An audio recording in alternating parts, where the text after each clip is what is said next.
কালকে বলবে ছাদে এত বড় শেরনি, হ্যাঁ কি মারপিট করে রে বাপরে বাপ। আর এখন একেবারে মাথা তুলতে পারছে না ভয়। হ্যাঁ ওর ভয় হয়ে গেছে, ওকে আমি ছেড়ে দিয়ে চলে আসবো নাকি রাস্তায়? হ্যাঁ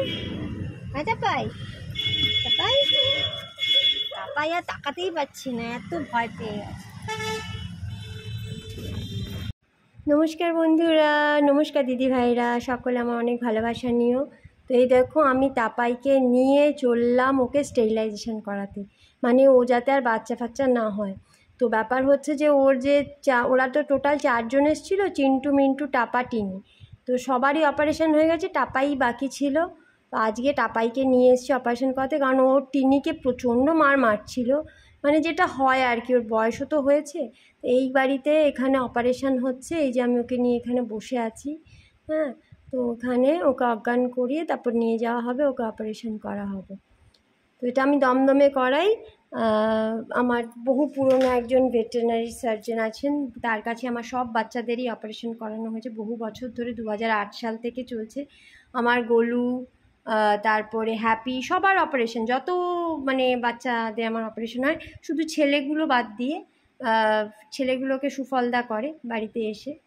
এই যে দেখুন অপারেশন হয়ে গেছে, এই যে ওকে ও এখন অজ্ঞান আছে, এই যে গাড়িতে তুলে দেওয়া হলো। আর পোস্ট অপারেটিভ কেয়ারটা আমি বাড়িতেই নেব, এই যে এই অপারেশনের জায়গা। এই ডাক্তার ভীষণ ভালো অপারেশন করে, বহু বছর ধরে করে, তো আমি এনাকে ছাড়া আর কোথাও যাই না। এই যে আমি তাপাইকে নিয়ে বাড়ি ফিরে আসছি, এই যে তাপাই এখনও হুঁশে নেই। এই যে বাড়ি এসে গেছি, এইবার দেখুন তাপাই এবারে হুঁশ এসে গেছে, ওই মোটামুটি 1-2 ঘন্টার মধ্যে হুঁশ এসে যায়। আর অপারেশনের দিনটা মানে সকাল থেকে ওকে কিছু খাওয়ানো যায় না, নইলে অ্যানেস্থেসিয়া দিলে না বমি হয়ে যায়। তো সেই জন্য একটু সারাদিন উপোস থাকতে হয়, কিছু করার নেই। তো অপারেশন হয়ে গেছে, এখন হুঁশও এসে গেছে, কিন্তু ও এখন পুরো ঘোরে রয়েছে একটু।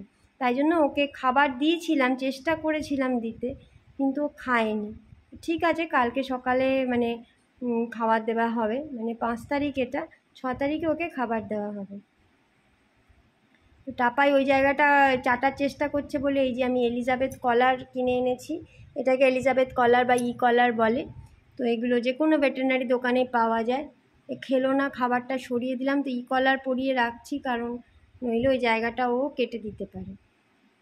এই হচ্ছে আজকে মানে 6 তারিখ। এই যে দেখুন টাপাই ছাদে আছে, সুস্থ আছে, খাওয়া দাওয়া করেছে, অন্য সব বন্ধুদের সাথে, মানে মিন্টু টিনি সবাই আছে, তাদের সাথেই আছে। তারপর এই যে স্টিচের জায়গাটা, এটা 5 থেকে 7 দিনের মধ্যে শুকিয়ে যাবে, অ্যান্টিবায়োটিক খাওয়ানো হচ্ছে। আর এটা হলো স্টেরিলাইজেশন সার্টিফিকেট।